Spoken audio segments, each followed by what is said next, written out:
자, 마태복음 신약 성경입니다.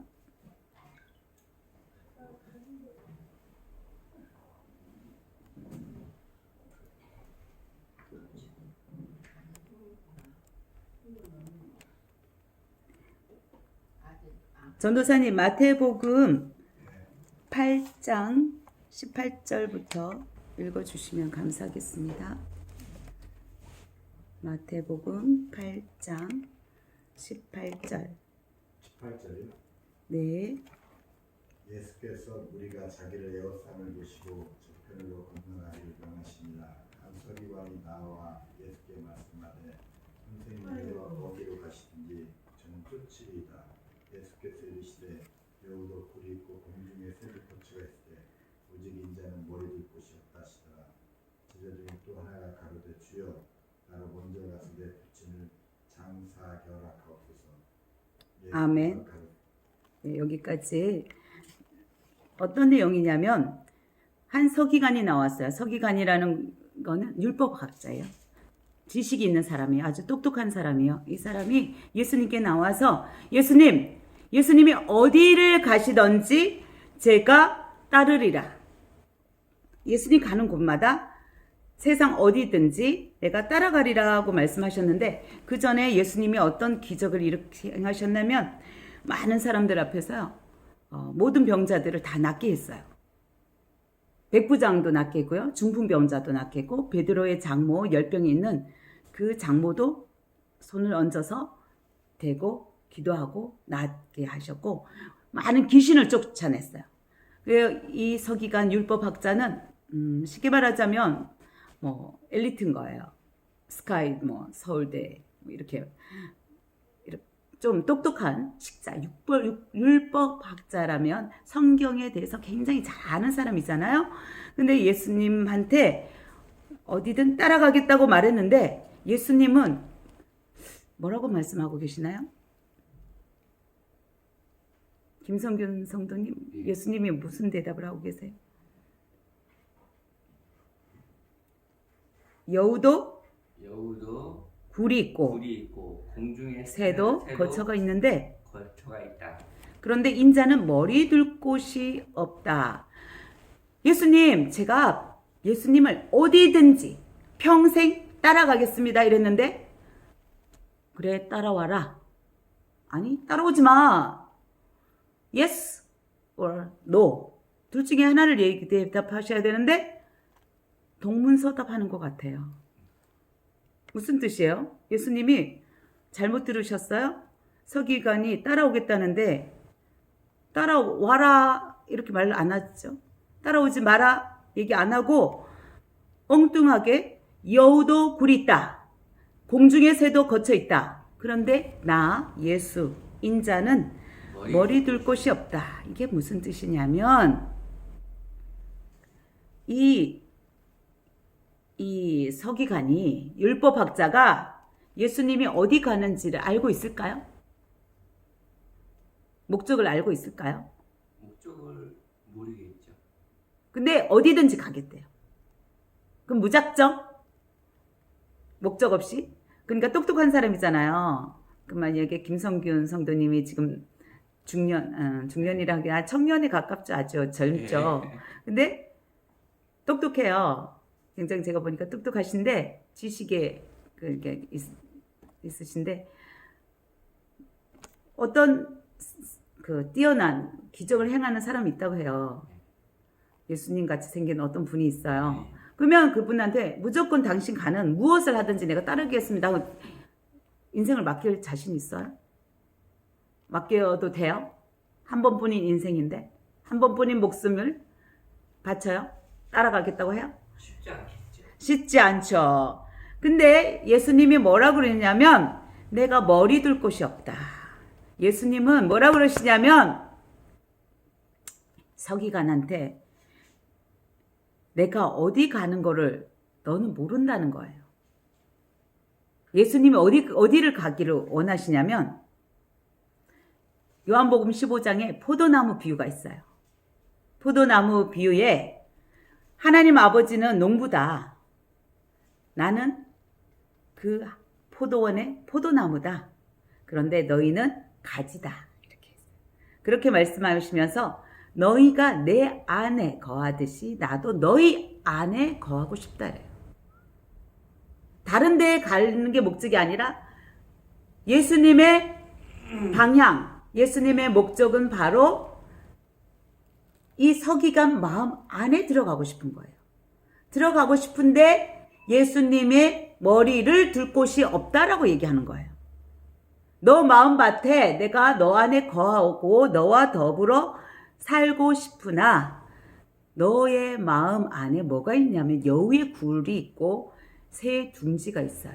그러면 여우의 굴과 새의 둥지가 뭐길래 상징으로 비유로 말씀 많이 하셔요. 예수님이 마태복음에서도 이사야 예언자의 비유를 들어서 하는 내가 비유로 말을 하는 이유는 너희가 듣지 못하게 하고 보지 못하게 하려 함이라 라고 하셨거든요.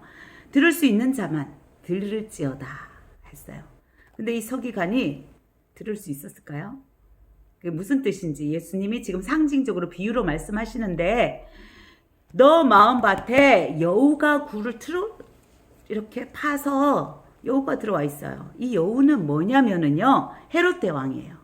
헤롯 대왕은 세력가잖아요. 그 당시에 세력가예요. 이 세력가 건세가 바로 우리 마음속에 권력에 대한 욕구, 욕심, 명예, 재물 이런 세상의 욕심이 가득 차 있는 거예요. 굴이 이렇게 커다란 굴이 있어요. 이 속에 내가 가득 들어와 있어. 공중의 새는 뭐냐면 공중 건세 잡은 자는 마귀와 사탄이라고 했어요. 성경에 모든 세상은 바로 악마의 세력 아래 있다.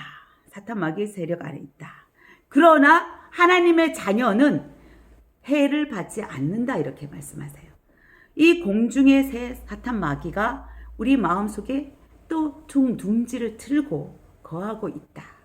바로 서기관 율법학자의 이 너의 마음속에 바로 사탄 마귀가 둥지를 틀고 있길래 내가 너 안에 더불어 들어가서 거하여 살고 싶으나 내 머리를 둘만한 공간이 없구나.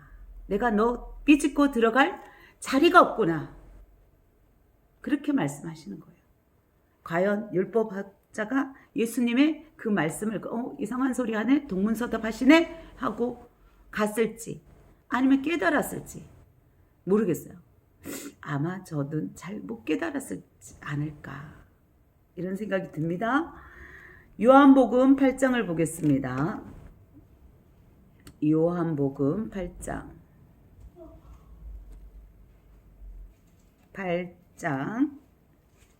44절을 보겠습니다.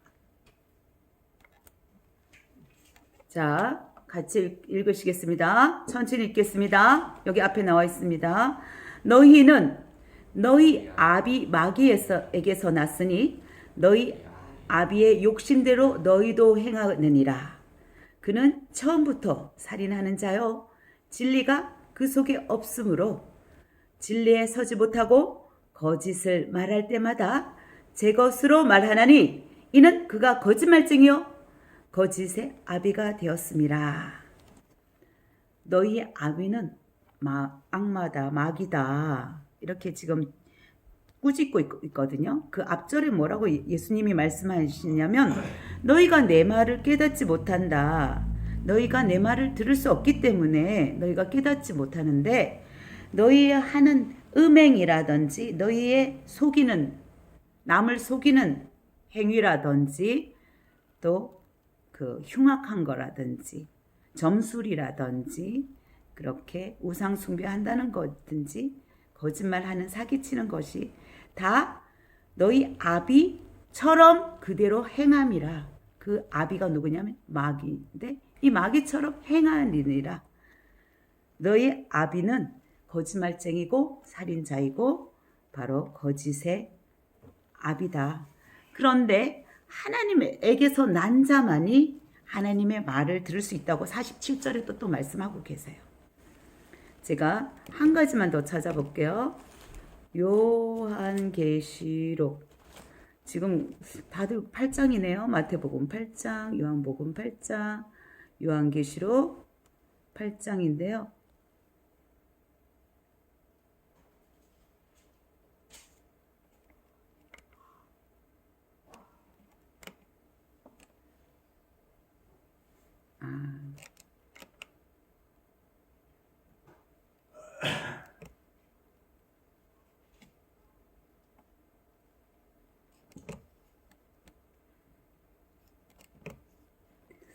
요한계시록 8장 21절로 알고 있는데 어떤 내용이 있냐면 제가 지금 말씀드릴게요. 거기에 무슨 내용이 있냐면요. 보세요. 우리가 육체가 죽는 건 한 번 죽는 거예요. 첫 번째 사망이에요. 근데 둘째 사망이 있다고 하시거든요. 거기에 뭐라고 그랬냐면 그 마귀들처럼 너희가 만약 살인하고 속이고 거짓말하고 흉악하고 주술하고 점치고 우상숭배하고 이러면 불과 유황불에 떨어지나니 그것이 둘째 사망이다라고 말씀하세요.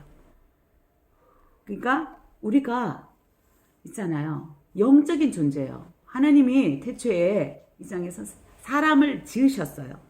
하나님 형상대로 지으셨어요. 하나님 형상대로 지었기 때문에 우리는 영적인 존재이고 하나님이 생기를 부어 넣으셨죠. 생기를 부어 넣으셨다는 것은 우리가 하나님처럼 영이 있는 존재예요. 영혼이 있는 존재예요. 예수님도 하나님이 그 십자가에 달려 부활하셔 승천하신 후에 내가 가는 것이 너희로부터 떠나서 아버지에게로 가는 것이 너희에게 유익하다. 왜 유익하냐면 진리의 영인 보혜사 성령님이 너희 안에 거하시기 때문에 항상 거하시기 때문에 마귀하고 다른 점을 확연하게 다른 점 마귀는 거짓의 영이 있고 진리를 모르는 자다. 진리를 모르는 자인 대신에 성령님은 진리의 영이 있고 또 우리의 속에 사람의 영을 나 자신의 영도 속사정을 알고 하늘에 계신 하늘 아버지의 깊은 경륜까지 안다고 지금 말씀하고 계세요. 요한복음 14장에 말씀하고 계세요. 그 포도나무 비유 앞에 장에 그 말씀을 하세요. 그러면서 성령 하나님이 우리 안에 들어와 계셔서 우리가 알지 못하는 바를 하나님께 기도할 바를 알지 못해도 기도를 대신 해주고요. 우리가 생각나는 깨닫지 못하는 것도 깨닫게 해주시고 또 가르쳐 주시고 또 여기 아까 우리 전도사님께서 설교를 해주셨는데 어떤 이렇게 설교 말씀도 너희가 하는 게 아니라 성령 하나님이 하시는 거다. 가르쳐서 너희가 입술을 열어 알려주시는 거다고 얘기를 하고 너의 믿음 역시 하나님의 능력이다. 너희가 믿고 싶어서 믿는 것이 아니다고 여기에서 성경 말씀에 하고 계세요. 그래서 우리가 영적인 존재이기 때문에요. 우리가 성령이 들어와 계시고 충만해요. 성령님은 예수 그리스도가 침례를 받으시고 물 위에 올라오셨거든요. 올라오시고 하늘이 열리면서 성령이 비둘기 같이 이렇게 내려와 머물더라 해서 그게 헬라어로는 임재를 뜻해요. 날아왔다 여기 어깨에 잠깐 앉았다 가는 것이 아니라 성령님 임재하셨는데 그 성령 하나님을 표현할 때 그 비둘기는 수백 종이 있는데 크게 두 종류로 나눌 수 있어요. 영어로는 피존이라고 표현하는 비둘기가 있고요. 더브라고 표현하는 비둘기가 있어요. 이 더브는 아주 온순한데 우리가 발견하기 쉽지 않아요. 우리가 평소 이렇게 길에서 구구구하고 막 시끄러운 이 비둘기는 피존이에요. 그러나 더브는 사람이 있는 곳에 오지 않아요. 아주 예민하고 섬세하고 이거는 존 로이드 목사님의 제자인 캔들리 쓴 책에 나오는 내용인데요. 아주 비둘기를 50년 동안 수백 종을 이렇게 연구한 사람이 얘기인데 이 도브라는 비둘기는 사람이 그 비둘기 찾기 도브라는 비둘기는 산속에 깊이 살고 사람이 인기척이 나면 뽀로로 살아서 버리고 아주 섬세하고 예민하고 조용하고 혼자 있고 이런 걸 좋아해요. 근데 이렇게 얘네들처럼 이렇게 공원에 빵 주면 막 몰려들고 다투고 서로 먹으려고 하고 싸우고 시끄럽고 이런 거는 피존이에요. 그 피존의 표현이 아니에요. 그 성령 하나님은 도부 표현인데, 다시 말해서 우리가 성령을 소멸하지 말라고 하는데, 우리가 성령을 거스리지도 말고 소멸하지 말라고 하는데, 우리가 거짓말할 때, 속일 때, 화낼 때 이런 게 그 틈을 보이면 마귀가 그 틈을 타고 들어온다고 해서 마귀가 어느 순간에 사탄 노릇을 하게 되는 거예요. 예수님의 제자 수제자도 베드로도 예수님이 이렇게 잡혀서 죽으실 것을 말씀했을 때 막아요. 그래서 예수님이 사탄아 물러가라고 그러세요. 우리도 역시 성령 충만하면 예수님이 더불어 성령님과 더불어 살 때는, 성령 충만할 때는 괜찮지만, 만약에 어떤 상황에서 화를 내거나 또 남이 보지 않을 거라고 속이거나 하나님이 보지 않을 거라고 속이거나 이럴 때, 거짓말하고 이럴 때 누가 들어오냐? 사탄이 들어와요. 사탄이 우리 생각을 우리가 지키지 아니하면, 그러면 우리가 의지적으로 그렇게 지키기가 쉽지 않아요. 그래서 성령 충만하고 늘 깨어 있으라고 하나님이 말씀하시면서 늘 쉬지 말고 기도하라고 그래요. 무시로 기도하라고 그래요. 성령 하나님이 우리를 대신 또 막 탄식하면서 기도해 주시고 더불어 해야 되는데, 근데요, 사탄의 속성을 우리가 가능한, 사탄이 좋아하는 거는 피하는 게 좋아요. 사탄이 좋아하는 거 피해야 돼요. 정말 귀신 들린 사람은 정말 제가 많이 봤거든요. 기도하고 떠나가는데 정말 안 떠나가려고 그래요. 그래갖고 너가 이 사람 속에 언제 들어왔냐 하면 귀신이 말을 해요. 목소리를 달리해서도, 남자가 여자 목소리를 낼 때도 있고 다른 목소리를 낼 때도 있고, 뭐 그대로 자기의 본래의 목소리를 낼 때도 있는데, 어쨌든 이 귀신들이 하나같이 하는 말이 내가 이 죽이려고 들어왔다 그래요. 결론은 죽이는 거예요. 불에 뛰어들기도 하고 뭐 하고. 근데 이 죽이는 게, 사탄은 우리를 죽이는 게 목적이에요. 제가 여기 무당 할머니 집에 가서 무당은 이렇게 선생 노릇하는 사람이더라고요. 70 몇 살인데 27살부터 무당하면서 무당을 가르치는데, 그 할머니 역시 그 할아버지 귀신이 시키는 대로 이렇게 하는 거예요. 그러나 그 할머니 뭐라 그러냐면, 무당들이 끝에 가서는 다 가난하대, 다들 잘 살지 못한대. 여기 살아요. 그 성당 옆에 그 쪽제비 무당집 지하에 사시는 분이 얘기해요. 다 근데 나는 그래도 우리 아버지가 구리 장사를 해서 지금 그래도 먹고 살고, 내가 사람 점치러 오는 사람들한테 구슬을 하라는 소리는 내가 안 한다. 너희 그냥 조상신만 보니까, 내가 신들 보니까 큰 아버지 귀신은 그 집 큰 집만 봐주지 우리를 안 봐주더라. 우리를 돌봐주지 않더라. 우리 할아버지 할머니 조상 우리 신, 요 가족 신만 우리를 봐주고 다른 우리 안 돌본대. 그런 얘기를 그 할머니가 하더라고요. 그런데 우리 하나님, 성령 하나님은 아니에요. 영이, 그거는 귀신 영의 거짓 영이고 마귀의 그 쫄개죠. 하지만 하나님이 부어주시는 성령 하나님은, 주님 여호와의 주시는 예수 그리스도 삼위일체이신 그 여호와의 영, 주님의 영은 동일하게 있어요. 예수 그리스도를 믿는 우리에게, 저에게 동일하게 있어요. 그래서 동일하게 같은 생각으로 역사를 하세요. 제가 전도를 하면서 너무나 많이 그걸 느끼는데, 약속하지 않았는데도 꼭 어느 영혼을 만나러 가면, 김현호 성도님한테 가면 약속도 안 했는데 다른 분을, 주혜경 권사님을 붙여주세요. 그분도 놀라고 나도 놀라. 김현호라는 분, 이 한 영혼을 살리기 위해서 내가 그 집을 기도해 주러 가고 찬양해 주러 갈 때마다, 그렇죠? 김경애 성도님 항상 그분은 나타나. 그래서 그분이 교회 올 수 있도록 도와주는 역할을 해요. 이렇게 같은 성령 하나님이 그분 안에 동일하게 일을 하세요. 그런데 아까 얘기를 하다 말았는데, 너희 아비가 마귀다. 너 왜 그 마귀처럼, 너희 아비처럼 행하느냐. 그걸 끊으라고 이렇게 요한복음 8장에 말씀하고 계시거든요. 그래서 진리가 너희를 자유케 하리라가 말씀하는데 진리가 뭐냐면 성령을 말씀하세요. 성령이 너 안에 들어오면 너희를 자유케 한대요. 그래서 여기 요한계시록으로 아까 말씀드린 것처럼 마귀는 살인자라고 했고 속이는 자라고 했어요. 거짓말하는 영이라고 그랬고 또 왜 이렇게 장사는 가게에 가면 저울을 속이고 그러잖아요. 뭐 콩나물도 또 이렇게 잠깐 안 본 사이에 나 이거 주세요 했는데 잠깐 안 본 사이에 싹 바꿔. 그리고 저도 여기도 떡을 맡기려고 떡집을 굉장히 많아서 떡을 맡기려는데 이 동네 모든 할머니들이 하는 말이 떡집마다 다 내 쌀을 갖다 주면 쌀을 바꿔치기 한다거나 덜어낸다 그러니까 꼭 지키고 있어야 돼. 할머니들이 내가 대신 쌀을 떡을 지키고 해오겠다고 얘기를 할 정도로 뭐냐면 속인다는 거예요. 근데 속이는 거는 그때는 마귀의 자식 노릇을 하는 거예요.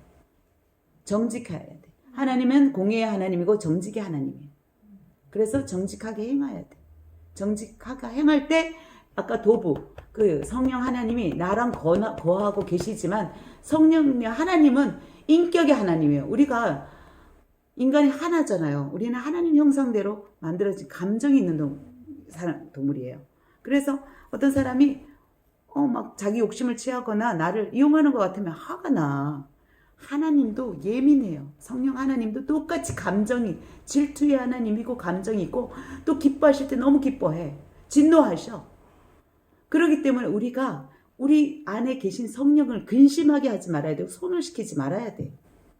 우리가 거짓말을 하거나 화내거나 누구를 미워하거나 속이거나 이럴 때 해요. 그래서 아마 이제 가능한 우리가 지혜로운 사람이 되려면 지혜롭게 하나님이 좋아하는 일을 하면 하나님이 우리를 통해서 성령을 일하세요. 역사하세요. 그래서 오늘은 문득 이렇게 이 말씀을 나누고 싶었습니다.